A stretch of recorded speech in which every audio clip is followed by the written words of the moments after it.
अस्सलाम वालेकुम दोस्तों, मैं हूं तनवीर अहमद। आज की इस वीडियो की मदद से हम समझेंगे कि फायर फाइटिंग पंप रूम की शाफ्ट ड्राइंग को किस तरह रीड किया जाता है। क्योंकि ये ड्राइंग को आपको समझना बहुत ज़रूरी है। उसका रीज़न ये है कि पाकिस्तान में अक्सर जो डिज़ाइनर कंस्ट्रक्शन ड्राइंग इशू करते हैं उसमें कोई भी डिटेल नहीं होती। जस्ट पंप के साथ सक्शन और डिस्चार्ज का हेडर कनेक्ट करके और पाइप आगे सप्लाई के शो कर देते, मगर कोई भी डिटेल नहीं होती। कौन सा पाइप कितने डिस्टेंस पे लगना चाहिए, कहाँ लगना चाहिए और किस तरह लगना चाहिए एज पर NFPA स्टैंडर्ड के मुताबिक, वो कोई भी इंफॉर्मेशन नहीं होती। इस वजह से जो प्रोजेक्ट इंजीनियर साइट पे होता है, जो काम को एग्जीक्यूट करवा रहा होता है, वो प्रोजेक्ट इंजीनियर अगर प्रोजेक्ट को सुपरवाइज कर रहा है या प्रोजेक्ट इंजीनियर काम को एग्जीक्यूट करवा रहा है, तो अगर उसके पास ये इंफॉर्मेशन नहीं होगी या उसके पास डिटेल नहीं होगी तो वो काम को एग्जीक्यूट करवाएगा, वो NFPA स्टैंडर्ड को फॉलो करते हुए काम नहीं होगा, क्योंकि उसके पास इंफॉर्मेशन ही नहीं है। तो आप ये ड्राइंग पढ़ना और इस ड्राइंग को समझ जाएंगे तो जो काम आगे आपको एग्जीक्यूट करवाना है वो NFPA स्टैंडर्ड के मेयार के मुताबिक होगा। और ये ड्राइंगों को समझ जाएंगे, आगे जो आपको काम करवाना होगा वो इसके हिसाब से करवाएंगे, तो आपके लिए ज़्यादा आसानी होगी। मगर इस ड्राइंग में मैं जस्ट आपको ड्राइंग रीड करना और कौन से पाइप कहाँ कनेक्ट होते हैं वो मैं एक्सप्लेन करूंगा, और further detail fire fighting pump room की स्टेप बाय स्टेप में आगे वीडियो में मैं आपको एक्सप्लेन करूंगा। तो आइए फायर फाइटिंग के पंप रूम की शाफ्ट ड्राइंग को किस तरह रीड किया जाता है इसको समझते हैं। दोस्तों, ये फायर फाइटिंग पंप रूम की शाफ्ट ड्राइंग है जिसमें मुख्तलिफ सेक्शन दिखाए गए। एक ये आला सेक्शन है जो फायर पंप पाइपिंग का आइसोमेट्रिक व्यू है। अगर आपको इसको समझ जाएंगे तो इसका मतलब है आपको कॉन्सेप्ट क्लियर हो जाएगा। तो ये पाइपिंग आपस में किस तरह कनेक्ट हो रही हैं और ये पाइप कहाँ से कहाँ जा रही है और क्यों लगी हुई हैं। और उसके बाद फिर हम आइसोमेट्रिक के बाद ये सिंबल समझेंगे। सिंबल इस वजह से समझेंगे क्योंकि ये प्लान लेआउट में ये सिंबल यूज़ होंगे, जैसे आपको ड्राइंग पढ़ने में या समझने में आपको आसानी हो। और सिंबल के बाद फिर हम ये फायर फाइटिंग पंप रूम का जो ये प्लान लेआउट है इसको देखेंगे और इसको समझेंगे। फायर फाइटिंग का ये पंप रूम है और उसमें मुख्तलिफ जो सेक्शन दिखे गए और ये 2 सेक्शन बताए गए, क्योंकि उसके सेक्शन का मतलब है इसको काट कर साइड व्यू से देखना है तो ये किस तरह नज़र आता है। तो ये 2 सेक्शन बनाए गए, इसको हम रीड करेंगे और हम इसको समझेंगे। सेक्शन के बाद फिर ये नीचे कुछ NFPA की स्टैंडर्ड या डिटेल बताई गई है। जो NFPA में बताया गया है कि ये चीज़ें इस तरह कनेक्ट होती हैं, उसकी डिटेल दी गई है। इसको मैं आपको एक्सप्लेन करूँगा और आपका कॉन्सेप्ट क्लियर करूँगा। इसके बाद फिर ये जो पाइपों की सपोर्ट है, पाइपों की डिटेल दी गई है, इसकी सपोर्टिंग किस तरह है, वो जो जनरल सपोर्ट यूज़ होती है वो डिटेल बताई गई है। यहाँ पर किस तरह की सपोर्टें लगा रहे हैं तो वो मैं आपको एक्सप्लेन करूँगा। और आखिर में जो ये फायर फाइटिंग के साथ पैनल लग रहे हैं, जो हर फायर के पंप के साथ जो पैनल इंस्टॉल होता है उसका सेक्शन व्यू और इन्फॉर्मेशन यहाँ पर बताई गई। तो ये एक एक हम इस सेक्शन को लेते हैं और हम अपना कॉन्सेप्ट क्लियर करते हैं। सबसे पहले हम फायर पंप के पाइपिंग का आइसोमेट्रिक व्यू समझेंगे। मैं इस ड्राइंग को जूम करता हूं और अपने कॉन्सेप्ट क्लियर करते हैं। दोस्तों, ये फायर पंप की पाइपिंग का आइसोमेट्रिक व्यू है। तो इसको सबसे पहले हम ऊपर से समझते हैं जहां से पानी सक्शन हो रहा है। तो ये जो 3 फायर के पंप लगे हुए हैं, इनमें जो पानी जो सक्शन हो रहा है वो 2 जगहों से हो रहा है। 2 जगहों से कहाँ से? एक ये वाला पाइप है जो रिजर्वायर टैंक है वहाँ से सक्शन कर रहा है, और दूसरा ये पाइप है जो रिजर्वायर टैंक से ये सक्शन कर रहा है। तो इन दोनों पाइपों की जो साइज़ है या डायामीटर है वो 200 का डाया ये सक्शन पाइप है, या जैसे यहाँ पर लिखा हुआ है। और उसके साथ ये एक गेट वाल लगा हुआ है। इसी दूसरे में भी आते हैं, ये सक्शन का पाइप है, इसमें कोई भी गेट वाल नहीं है, मगर ये हेडर के बाद ये गेट वाल दिया गया है। यहाँ पर क्यों नहीं दिया गया है? क्योंकि साइट की कुछ कंडीशन ऐसे होती हैं तो वो वाल नहीं लग सकता। एज पर साइट कंडीशन ये शाफ्ट ड्राइंग बनाई जाती है। तो ये आपने देखा कि ये 2 सक्शन के पाइप हैं और जो पानी ले रहे हैं। उसके बाद जो ये लाइन है ये हेडर बना हुआ है, ये सक्शन का हेडर है। जो पंप है, पंप के पाइप इसके साथ कनेक्ट होंगे। ये 2 टैंक से पाइप आए, एक ये, फिर ये हेडर की एक मेन लाइन बिछाई गई है, उसका डाया 200 का है। 200 का मतलब है मिलीमीटर में ये डायमेंशन है 200 mm। और इसके बाद ये सेंटर ऑफ पाइप प्लस 72.15 ये लेवल दिया गया पाइप का सेंटर कहाँ से फ्लोर से कितना उठा कर लगाना है, तो वो लेवल यहाँ पर बताए गए हैं। बहरहाल लेवल को फिलहाल थोड़ा साइड कर लेते हैं। सबसे पहले हम पाइप किस तरह आ रहे हैं और कहाँ कनेक्ट हो रहे हैं। तो ये 2 सेक्शन के पाइप हो गए और ये सेक्शन का हेडर है। सेक्शन के हेडर के बाद पाइप फिर पंप में जा रहे हैं। इस ड्राइंग को मैं नीचे थोड़ा मूव करता हूँ। ये हेडर से ये एक सेक्शन की लाइन आ रही है जो ये पंप के साथ कनेक्ट हो रही है, और ये क्यों डीजल फायर का पंप है तो उसकी सेक्शन की लाइन है। जो कि पंप है की लाइन है ये उसका सेक्शन कनेक्शन है। उसके बाद फिर ये इलेक्ट्रिक पंप है, जो मेन इलेक्ट्रिक पंप है उसकी ये सेक्शन की लाइन है। ये सेक्शन की जो लाइन आ रही है पाइप लाइन उसका डाया 200 है। 200 ये जो मेन इलेक्ट्रिक पंप है उसका डाया 200 है। जो कि पंप है उसका डाया 65 है, और ये जो तीसरा डीजल पंप है उसका डाया 200 है।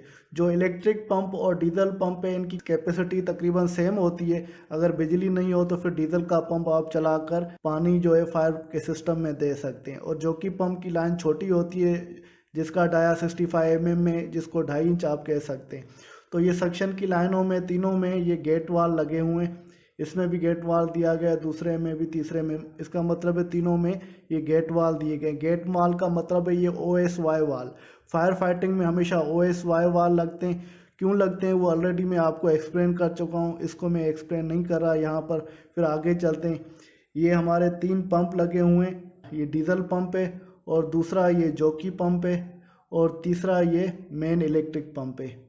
और 3 पंप के बाद फिर ये डिस्चार्ज की लाइन है, जो ये वाली लाइन है जो कि पंप के साथ ये ऊपर जा रही है। फिर ये हेडर का पंप है, इसके साथ कनेक्ट हो जाती है। इसी तरह ये जो कि पंप है उसकी ये डिस्चार्ज की लाइन है, यहाँ से फिर ये ऊपर आती है। हेडर से पहले तक मैं आपको बता रहा हूँ, बाद में फिर हेडर के बारे में बताता हूँ। ये जो कि पंप है ये वाली लाइन जो है डिस्चार्ज की लाइन है। इसी तरह ये जो मेन इलेक्ट्रिक पंप है ये उसकी डिस्चार्ज की लाइन है, और यहाँ से आते हैं यहाँ तक ये डिस्चार्ज। ये तीनों की डिस्चार्ज लाइन है। अभी डीजल पंप में देखें तो डीजल पंप में ये CV लगा हुआ है, चेक वाल लगा हुआ है जिसे नॉन रिटर्न वाल भी बोलते हैं। और उसके बाद ये ऊपर जो है बटरफ्लाई वाल दिया हुआ है डिस्चार्ज में, या OS वाल भी दिया जाता है। यहाँ OS वाल टेम्परिंग स्विच के साथ कनेक्ट होता है। तो ये डिस्चार्ज में दिए हुए हैं डीजल पंप में। फिर उसके बाद फिर ये जोकी पंप को देखते हैं, इसमें भी ये चेक वाल दिया हुआ है और बटरफ्लाई वाल दिया हुआ है। उससे आगे चलते हैं, जो मेन इलेक्ट्रिक पंप है इसमें भी ये चेक वाल दिया हुआ है और बटरफ्लाई वाल दिया हुआ है। ये 3 आपने डिस्चार्ज की लाइनें देख ली जो तीनों पंपों के साथ लगी हुई हैं, और ये तीनों पंपों की लाइन जो डिस्चार्ज के हैं वो हेडर के साथ कनेक्ट हैं। जो ये हेडर है ये डिस्चार्ज का हेडर है। मगर यहाँ पर आप नोट करें, जो सेक्शन की लाइन आपने देखी थी तो वो 200 mm की थी, दोनों जो मेन इलेक्ट्रिक और डीजल पंप में। और यहाँ पर नोट करें जो डिस्चार्ज की लाइन है वो 150 की है। इसका मतलब है सेक्शन की लाइन 8 इंच की थी और डिस्चार्ज की लाइन ये 6 इंच है। तो डीजल पंप में भी यही है, और मेन इलेक्ट्रिक पंप में भी सेक्शन की लाइन 200 की है और डिस्चार्ज की लाइन 150 mm की है। इसका मतलब है 8 इंच की सेक्शन की लाइन है और डिस्चार्ज की लाइन 6 इंच है। ये NFPA में एक शेड्यूल बना हुआ है जो पंप की कैपेसिटी के हिसाब से पाइपों की साइज़ क्या होनी चाहिए वहाँ पर बताया गया है। ये उसको फॉलो करते हुए ली जाती है। और डिस्चार्ज की लाइन ये तीनों हेडर से कनेक्ट हो रही है, और जो ये हेडर इसमें दिया गया है क्योंकि मेन पाइप जो डीजल पंप और मेन इलेक्ट्रिक पंप के साथ जो डिस्चार्ज के पाइप आ रहे हैं वो 150 के आ रहे हैं, और जो कि पंप का ये सेक्शन 65 mm में 2.5 इंच है, और डिस्चार्ज भी इसका 2.5 इंच है 65 mm में। जो हेडर में पाइप जा रहे हैं, हेडर के बाद फिर आगे कहाँ जा रहे हैं उससे पहले मैं आपको थोड़ा वापस ले जाता हूँ। वहाँ पर 2 चीज़ें एक्सप्लेन करनी है। इस ड्राइंग को थोड़ा ऊपर करते हैं हम, और मैं इसकी साइज़ भी थोड़ी कम करता हूँ। यहाँ पर देखें जो डीजल पंप है वहाँ पर ये PRV लगा हुआ है। PRV का मतलब है प्रेशर रिलीफ वाल। जो ये प्रेशर रिलीफ वाल लाइन है इसको हम ट्रेस करेंगे, ये कहाँ जा रही है। ये प्रेशर रिलीफ वाल जा रही है, 150 की प्रेशर रिलीफ वाल है, ये टैंक में वापस जा रही है। ये वाली 150 की जो प्रेशर रिलीफ वाल है, तो ये मैं इसको ट्रेस करके आता हूँ। ये प्रेशर रिलीफ की लाइन है। जो ये प्रेशर रिलीफ वाल्व की लाइन है हमेशा पंप के डिस्चार्ज में लगती है। ये ज़्यादातर जो पंप के डिस्चार्ज में जो डीजल पंप होता है उसके डिस्चार्ज में लगती है। इस वजह से लगती है कि क्योंकि पंप जो स्टार्टिंग वगैरह होती है, जैसे पंपों में VFD लगी होती है, वेरिएबल फ्रीक्वेंसी ड्राइव, तो पंपों में जरक नहीं लगती। तो ये जो डीजल के पंप होते हैं तो उसमें जरक लगती है शुरू में, स्टार्टिंग में पानी का प्रेशर भी ज़्यादा होता है। तो उस सूरत में ये प्रेशर रिलीफ वाल्व यहाँ पर लगाया जाता है। प्रेशर रिलीफ वाल्व क्या करता है, वो एक्सेसिव प्रेशर जो होता है वो रिलीव करके फिर टैंक में वापस भेज देता है। और प्रेशर रिलीफ के बाद एक यहाँ पर ये वेस्ट कोन लगी हुई है, ये वेस्ट कोन लगी हुई है और ये प्रेशर रिलीफ वाल्व लगा हुआ है। तो ये प्रेशर रिलीफ वाल्व जो एक्सेस प्रेशर होगा जो पानी का उसको रिलीव करेगा, वो वापस ये टैंक में जाएगा। और वेस्ट कोन से इसमें साइड गिलास होता है, आप चेक कर सकते हैं तो वाटर का फ्लो हो रहा है या नहीं हो रहा है। यहाँ पर आपने देख ली ये प्रेशर रिलीफ वाल्व लगती है और ज़्यादातर ये डीजल पंप में लगती है, कहीं कहीं इलेक्ट्रिक पंप में भी लगती है, इलेक्ट्रिक पंप में, मगर इस शाफ्ट ड्राइंग में नहीं है, यहाँ पर नहीं है। क्योंकि इस वजह से ज़्यादातर जो ये पंप होते हैं तो VFD टाइप के आपने अगर ये इलेक्ट्रिक पंप लगाया है तो उसमें ज़्यादा टार्क नहीं लगती, जर्क नहीं लगती और प्रेशर इंक्रीज़ फ़ौरन नहीं होता, तो इस वजह से ज़रूरत नहीं पड़ती। जहाँ पर आप डोल के पंप लगा रहे हैं, समझ रहे हैं तो प्रेशर इंक्रीज़ हो रहा है तो वहाँ पर लगा सकते हैं। बहरहाल इस पंप में जो इलेक्ट्रिक पंप है इसमें प्रेशर रिलीफ वाल्व नहीं दिया गया है। NFPA बोलता है तो आप साइड की कंडीशन देखकर जो पंप सेलेक्ट करें उस हिसाब से ज़रूरत है तो लगाएं, वरना नहीं लगाएं। बहरहाल यहाँ पर ज़रूरत नहीं होगी तभी नहीं लगाया है। उसके बाद जो दूसरी चीज़ लगी हुई है यहाँ पर, ये टेस्ट की लाइन है, कहाँ जा रही है पहले इसको टेस्ट करते हैं। यहाँ से जा रही है, ये भी टेस्ट ड्रेन है, 150 की जो लाइन है वो फायर टैंक में जा रही है, फायर टैंक में वापस जा रही है, टेस्ट करते हैं। ये डिस्चार्ज के पंप के हेडर में लगी हुई है। इसमें क्या क्या चीज़ें लगी हुई हैं, एक यहाँ पर बीच में इसके फ्लो मीटर लगा हुआ है, फ्लो मीटर के बाद फिर ये गेट वाल लगा हुआ है, या OS वाल भी आप कह सकते हैं, वो लगे हुए हैं। तो ये जो टेस्ट ड्रेन की लाइन है ये क्यों लगानी पड़ती है और इसका पानी जो डिस्चार्ज से वापस टैंक में क्यों जा रहा है, ये इस वजह से लगाते हैं जैसे पंप आप चला रहे हैं उसको टेस्ट करना है, जो पानी पंप को डिस्चार्ज करना है वाकई वो पानी उतना ही डिस्चार्ज कर रहा है या नहीं कर रहा है, इसकी तब ज़रूरत होती है। फ्लो मीटर से हम फ्लो चेक करते हैं। और इसके अलावा हम जब पंप लगते हैं या इंस्टॉल होते हैं उस टाइम भी ज़रूरत पड़ती है, जब इंस्टॉल हुए होते हैं मेंटेनेंस में भी पंप को एज पर मेंटेनेंस शेड्यूल के चला कर चेक करना होता है, तो उसमें भी ये काम करता है। तो इस सूरत में आप इलेक्ट्रिक पंप भी चला सकते हैं, डीजल पंप भी चला सकते हैं, जहाँ जो कि पंप भी कोई भी टेस्ट करना है तो इस फ्लो मीटर की हेल्प से या मदद से आप चेक कर सकते हैं। इस वजह के ये कॉमन डिस्चार्ज हेडर में लगता है, कोई भी पंप को चेक करना है तो फिर इसके टेस्ट ड्रेन के साथ चेक करेंगे और ये पानी वापस टैंक में जाएगा और ज़ाया भी नहीं होगा। हमने यहाँ तक समझ लिया पंप कहाँ से सक्शन हो रहे हैं, पानी कहाँ से पंप तक सक्शन हो रहा है, सक्शन के बाद फिर हेडर में आ रहा है, हेडर से पहले फिर 2 एक्स्ट्रा लाइन लगती है, एक प्रेशर रिलीफ वाल्व की लगती है, एक जो फ्लो स्विच की लगती है। अभी जो डिस्चार्ज की लाइन है उसको हम समझते हैं और मैं ड्राइंग को थोड़ा नीचे की तरफ मूव करता हूँ और इसको थोड़ा जूम भी करता हूँ। दोस्तों आपने जैसे ये देखा था कि ये डिस्चार्ज हेडर है, जो सारे पंपों का डिस्चार्ज जो पानी होकर आ रहा है तो इस हेडर में आ रहा है और इस हेडर के बाद फिर कहाँ जा रहा है उसको हमें ट्रेस करना है। तो इस डिस्चार्ज के हेडर से एक लाइन ये निकल रही है